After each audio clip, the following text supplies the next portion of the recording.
A very good evening to all. कैसे हैं my dear students? मैं आपकी होस्ट और दोस्त अलका दीक्षित लेकर आई हूँ आज आपके लिए फिर से एक नया टॉपिक जो हम कंप्यूटर नेटवर्क्स में स्टडी करते हैं, उसको बोलते हैं टोपोलॉजीज। तो टोपोलॉजी जो है वेरी इंपॉर्टेंट टॉपिक है। कोई भी टेस्ट हो, कहीं भी कोई आपके इंटरव्यूज में वहाँ पर ये टॉपिक पूछा जाता है। तो आज हम सिर्फ इंट्रोडक्टरी पार्ट को स्टडी कर रहे हैं कि टोपोलॉजीज पढ़ते क्यों हैं, क्या इसका डेली लाइफ में यूज है, और जब भी हम किसी टोपोलॉजी को सिलेक्ट करते हैं तो मल्टीपल फैक्टर्स कौन कौन से होते हैं किसी भी टोपोलॉजी की सिलेक्शन के लिए। तो टोपोलॉजी जैसा दिख ही रहा है आपको, ये बहुत सारी टोपोलॉजीज हैं जिसमें आप क्या देख रहे हो, कोई ना कोई एक ज्योमेट्रिक शेप बनी हुई है, यानी कि ज्योमेट्रिक शेप थ्रू शेप और we can say geometric representation of the devices by creating all the links together. ठीक है, हमें क्या करना है, जितने भी डिवाइसेस हैं उनको लिंक करना है, आपस में इंटरकनेक्ट करना है, सो दैट उनकी कम्युनिकेशन जो है वो बहुत अच्छे से एस्टैब्लिश हो जाए। टोपोलॉजी क्या कहती है, determines the data path that may be used between any device of the network. Okay, तो हमें क्या करना है, चलिए फिर धीरे धीरे स्टडी करते हैं। तो चलिए, टोपोलॉजी क्या होती है? Topology defines the structure of the network of how all the components are interconnected to each other। अब components कनेक्ट करने हैं तो यहाँ जो components हैं वो है nodes। क्या है?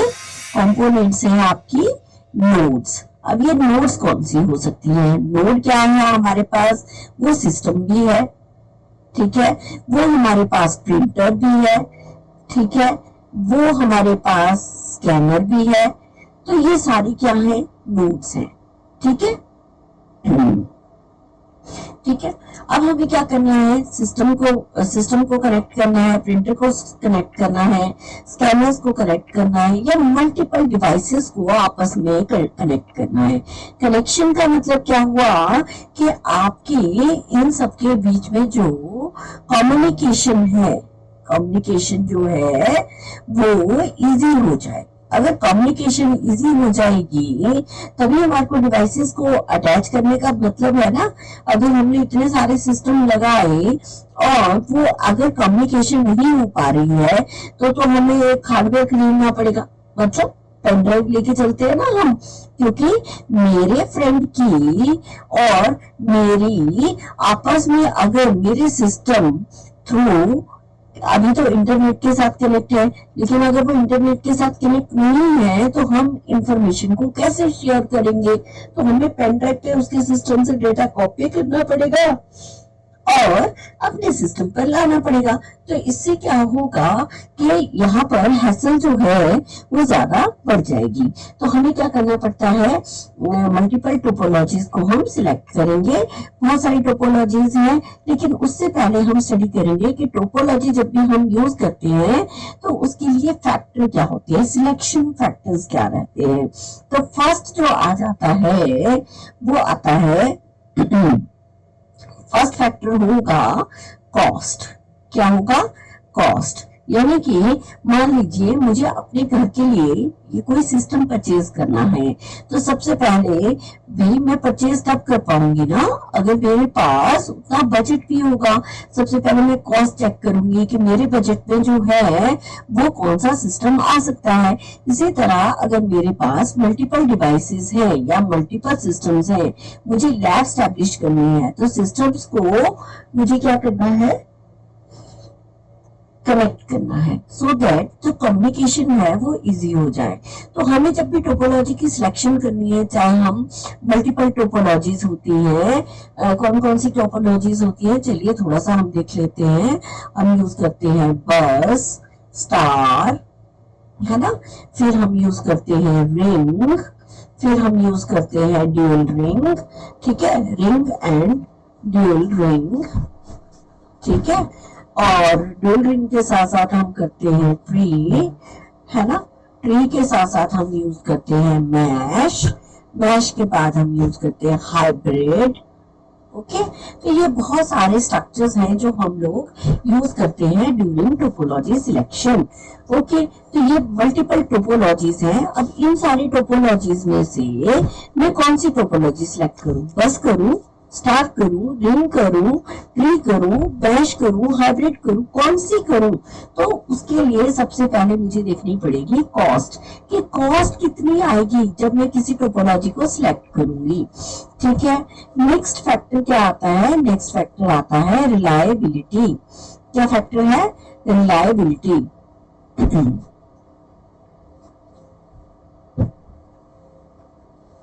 ठीक है, रिलायबिलिटी। रिलायबिलिटी भी आई, यहाँ आई भी आना है। ठीक है, तो रिलायबिलिटी क्या होती है कि जिस टोपोलॉजी को मैं यूज करूं उससे कम्युनिकेशन भाई बढ़िया होनी चाहिए, रिलायबल होनी चाहिए। ऐसा नहीं है कि मैं ये नोड है और ये नोड है, यहाँ पर मल्टीपल बहुत सारी नोड्स हैं जो नेटवर्क पे प्रेजेंट हैं। ठीक है, अब इसने इस नोड के थ्रू यहाँ कम्युनिकेशन करनी है। तो अब ये जो कम्युनिकेशन हो रही है, ये सारी नोड्स भी आपस में क्या है? इंटरकनेक्टेड है। ठीक है, ये सारी नोड्स भी क्या है? आपस में मान लीजिए इंटरकनेक्टेड है। चाहे अब हम इसको स्टार के थ्रू ले ले, ठीक है, या रिंग के थ्रू ले ले, तो यहाँ पर हब के थ्रू अगर हम कम्युनिकेशन कर रहे हैं, यहाँ पर क्या है? हब लगा हुआ है। तो हब के थ्रू अगर कम्युनिकेशन इसके बीच में हो रही है तो होगा क्या कि ये जो डिवाइसेस है इन दोनों के बीच में ही कम्युनिकेशन होनी चाहिए। ऐसा ना हो कि ये जो दो डिवाइसेस हैं वो ये जो कम्युनिकेशन को स्टैब्लिश करें, वो कम्युनिकेशन कहीं और भी और डिवाइसेस तक भी वो सारा डेटा फॉरवर्ड हो जाए, है ना? हमें वो काम नहीं चाहिए, रिलायबल होना चाहिए। जैसे हम आपस में दो फ्रेंड्स कम्युनिकेशन करते हैं तो वो हम आपस में बात कर रहे हैं, जैसे व्हाट्सएप पे मैसेज कर रहे हैं तो हम आपस में कर रहे हैं, मेरा मैसेज कोई और नहीं पढ़ सकता, है ना? तो रिलायबिलिटी बढ़ गई। नेक्स्ट आ जाता है, इसी में थर्ड पार्ट आ जाता है स्केलेबिलिटी। ठीक है, मान लीजिए मेरे कॉलेज में एक लैब स्टैब्लिश हुई। लैब को स्टैब्लिश करने का खर्चा जो आया, मतलब सिस्टम्स तो अलग थे, सिर्फ खर्च कर 1 लाख जो है उसके ऊपर सिर्फ इंस्टॉलेशन कॉस्ट आ गई। अब स्केलेबिलिटी का मतलब ये हुआ कि ये लैब मैंने स्टैब्लिश कर ली है, अपनी कॉलेज लैब, इसको 1 लाख मुझे खर्चा आया इसको स्टैब्लिश करने का। इन फ्यूचर मुझे इसी लैब में कुछ सिस्टम्स और लगाने हैं। ठीक है, कुछ और नोड्स भी जो हैं वो मुझे यहाँ पर लगानी है। तो अगर मुझे इसको स्केल करना है, यानी स्केल का मतलब क्या हुआ कि मुझे यहाँ पर और सिस्टम्स जो है वो इंक्रीज करने हैं, इस सिस्टम में और इस लैब में और सिस्टम्स भी लगाने हैं। तो होगा क्या माय डियर स्टूडेंट्स, अगर मैं यहाँ पर लैब में और सिस्टम्स लगाऊंगी, स्केल करूंगी, तो क्या मुझे पिछली लैब को पूरा डिमोलिश करके नई लैब स्टैब्लिश करनी पड़ेगी? यानी कि 1 लाख तो मैंने पहले लगाया था, अब मुझे 1 लाख जो है प्लस और खर्चा लेके चलना पड़ेगा। तो वो क्या एक अच्छा मेथड हुआ? नहीं हुआ।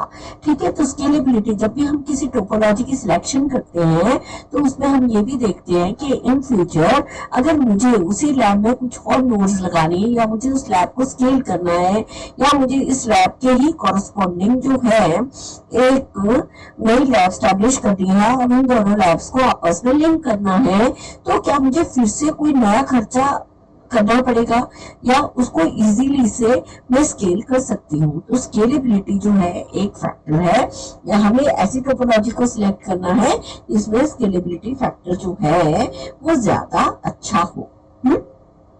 So next point is bandwidth capacity. क्या है? Bandwidth capacity. बैंडविड्थ कैपेसिटी का मतलब ये हुआ अगर कि कितना नंबर ऑफ डेटा जो है पर यूनिट टाइम किसी भी लैब में कम्युनिकेशन में यूज हो रहा है ना?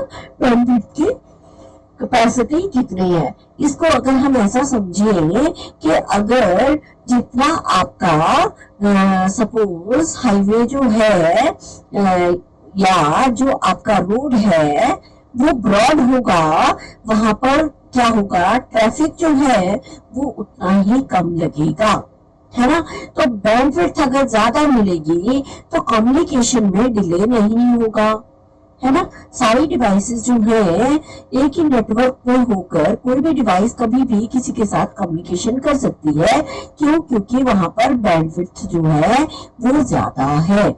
जैसे आप लोग डाउनलोड करते हो तो आपको केबीपीएस की स्पीड आ रही होती है। आप लोगों ने देखा होगा जब डाउनलोड होता है डेटा या एमबीपीएस की स्पीड आ रही है। जब केबीपीएस और एमबीपीएस की जब स्पीड को हम चेक करते हैं, that is the bandwidth capacity, कि बैंडविड्थ कितनी है जिसके थ्रू हम डेटा को सेंड कर सकते हैं। ओके, नेक्स्ट क्या है, ईज ऑफ इंस्टॉलेशन। नेक्स्ट आ जाता है इसमें ease of installation. Ease of installation का मतलब क्या होता है माय डियर स्टूडेंट्स, कि अगर मुझे इंस्टॉल करना है सिस्टम, हमें लैब इंस्टॉल करनी है, तो वो इजी होनी चाहिए। यानी कि ये जो सिस्टम है जिनको हम आपस में इंटरकनेक्ट कर रहे हैं और किसी लैब में किसी सिस्टम में कोई प्रॉब्लम आ गई तो उसको मुझे नेटवर्क पे किस तरह से इंस्टॉलेशन करनी है, उसको कितनी इजीली मैं उसको कोई भी जो प्रॉब्लम आई है उसको ट्रबल शूट कर सकती हूँ। That should be easy for the installation. ठीक है, अदरवाइज क्या होगा कि हमें बार बार इंजीनियर को बुलाना पड़ेगा या बार बार वो कोई हार्डवेयर लगाएंगे, तो उससे क्या होगा कि कॉस्ट इंक्रीज हो जाएगी। वो एक बेटर मेथड नहीं होगा किसी भी टोपोलॉजी को सिलेक्ट करने के लिए। ओके, सो नेक्स्ट इसी से मिलता जुलता ही पॉइंट है, that is ease of troubleshooting. Ease of troubleshooting, ठीक है।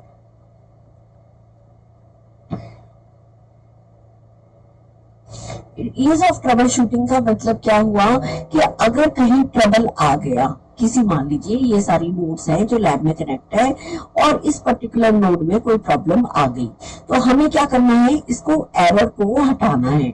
इस एरर को हम तभी हटा सकते हैं, इस एरर को हम तभी दूर कर सकते हैं, ट्रबल शूट कर सकते हैं जब वो इजी हो। ठीक है, विंडो में कोई विंडो का एरर आ गया या कोई लाइनेक्स का एरर आ गया या किसी सॉफ्टवेयर का एरर आ गया, तो हम उस सॉफ्टवेयर को थ्रू नेटवर्क किस तरह से ट्रबल शूट कर सकें। या मेरी नोड ही खराब होगी तो मैं उसको इजीली आइसोलेट कर दूं, ठीक है, उससे पूरे नेटवर्क पे कोई फर्क ना पड़े। तो वो हो गया ease of trouble shooting.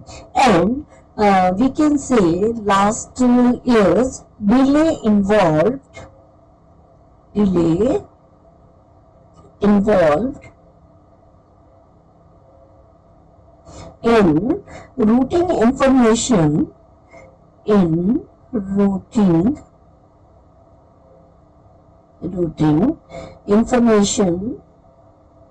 from one node to another. Information from one node to another. ठीक है, वन नोड से अनदर के लिए जो डिले है वो क्या होना चाहिए, मिनिमम होना चाहिए। मान लीजिए मैंने कोई बढ़िया सा फोन लिया, ठीक है, और बढ़िया सा फोन लेने के लिए जब मैंने अपनी मनपसंद गेम उस पर डाली तो उसको क्या करना है, मेरे सारे फ्रेंड्स भी बैठे हैं, वो नेटवर्क पे अपनी बढ़िया गेम चला रहे हैं, लेकिन मेरे सिस्टम पे वो जो है वो प्रॉपर नहीं चल रहा। यानी कि मैं अपने लैब पे यहाँ बैठी हूँ शिमला में और मेरे फ्रेंड्स कोई दिल्ली में बैठा है, कोई बॉम्बे बैठा है और हम सब कोई गेम खेल रहे हैं, लेकिन मेरे पास जो सिस्टम है उस पे जब हमने गेम को रन किया तो वहां पे डिले ज्यादा हो रहा है। तो हमें क्या करना है, हमें ऐसी टोपोलॉजी को सिलेक्शन करनी है कि जिसमें हम कभी भी किसी भी नेटवर्क पे हों, है ना, हम कभी भी किसी भी नेटवर्क पे हो वहां डिले लगना चाहिए मिनिमम। हमने बस गेम को क्लिक किया और मेरी गेम रन हो जानी चाहिए, मैं अपने साथ फ्रेंड्स के साथ कनेक्ट हो जाऊं, है ना, और मेरा काम जल्दी से हो जाए। So delay involve in routing information from one node to another, it should be minimum. ठीक है my dear students, I hope कि आपको टोपोलॉजी का इंट्रोडक्टरी पार्ट बहुत अच्छे से समझ आया होगा। चलिए थोड़ा सा इसको और एनहांस करते हैं। नेक्स्ट इसी में आ जाता है कि टोपोलॉजी में जो है वो नोड्स के बीच में रिलेशन कैसा होता है। ठीक है, जो आपकी नोड्स होती हैं in a network, nodes in the network can have relationship।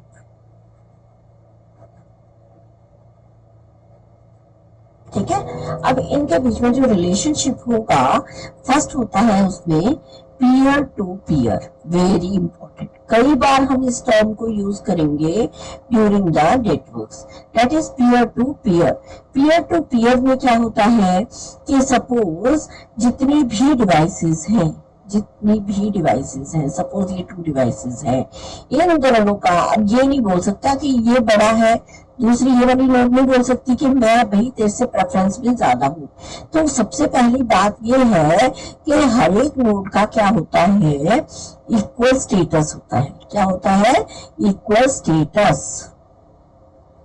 ठीक है, इक्वल स्टेटस पे दोनों ही नोड्स होती हैं और इक्वल स्टेटस के थ्रू वो शेयर करती हैं, थ्रू शेयर अ लिंक। ठीक है, जो भी लिंक है वो इक्वल स्टेटस के थ्रू लिंक को शेयर किया जाता है। ठीक है, तो पीयर टू पीयर के लिए जो एग्जांपल्स दिए जाते हैं वो होते हैं लाइक रिंग, ठीक है, और मैश टोपोलॉजी। ठीक है, आने वाले लेक्चर्स में हम पढ़ेंगे। जैसे सपोज रिंग है, एक एग्जांपल देती हूँ मैं आपको। ठीक है, रिंग में क्या हुआ कि ये जो डिवाइसेस हैं वो आपस में रिंग की फॉर्म में कनेक्ट होती हैं। तो ये जो नोड 1 है और ये नोड 2 है, इन दोनों का स्टेटस भी इक्वल होगा। और जब ये दो नोड लिंक शेयर कर रही है तो और कोई नोड उस लिंक को शेयर नहीं कर रही है। ठीक है, तो इस तरह से पीयर टू पीयर जो नेटवर्क है वो काम करता है। ठीक है, नेक्स्ट है आपका second, we can say this is primary secondary. दूसरे पार्ट को बोलते हैं हम प्राइमरी एंड सेकेंडरी। ठीक है, प्राइमरी और सेकेंडरी का मतलब क्या हुआ कि वन डिवाइस है, सपोज इसमें भी हम 2-3 डिवाइसेस को लेके चले, तो इसमें होगा क्या कि जो वन डिवाइस है, इसमें ले लेते हैं हम here, one device controls the traffic. ठीक है, वन डिवाइस क्या करेगी? Control the traffic and all other devices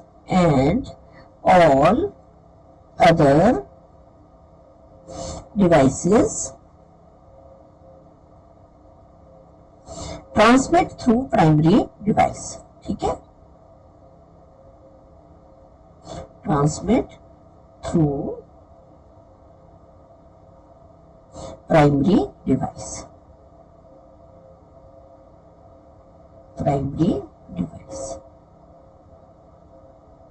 okay, तो होगा क्या कि ये जो डिवाइसेस हैं वो क्या है, आपस में किसी एक प्राइमरी डिवाइस के साथ कनेक्ट है। ठीक है, तो जब भी ये सारी डिवाइसेस, जब भी इन्होंने कम्युनिकेशन करनी है तो इसमें जो मेन कंट्रोल होगा वो प्राइमरी डिवाइस के पास होगा। तो जब भी इस नोड ने, अगर इस नोड के साथ कम्युनिकेशन करनी है, दो नोड्स ने, तो वो without the interference of the primary device communication नहीं कर सकती। तो ये जो इंटरफियरेंस है वो यहाँ पर प्राइमरी डिवाइस की होती है। और इसका सबसे अच्छा एग्जाम्पल है स्टार टोपोलॉजी। कौन सा है, that is your star topology. ठीक है, तो my dear students, I hope कि आपको ये लेक्चर बहुत अच्छे से समझ आया होगा। This is your introductory part. आने वाले पार्ट में धीरे धीरे चीजें मैं ये नहीं कहूंगी कि कॉम्प्लेक्स हो जाएंगी, मैं इतने अच्छे से आप लोगों के कंसेप्ट्स को क्लियर करूंगी कि आप बोलेंगे कि network is my favourite subject. तो चलिए जल्दी ही मिलेंगे नए लेक्चर के साथ। लेकिन अभी तक अगर आपने लाइक, शेयर और सब्सक्राइब नहीं किया है तो प्लीज जल्दी से कर दीजिए। Thank you, thanks a lot.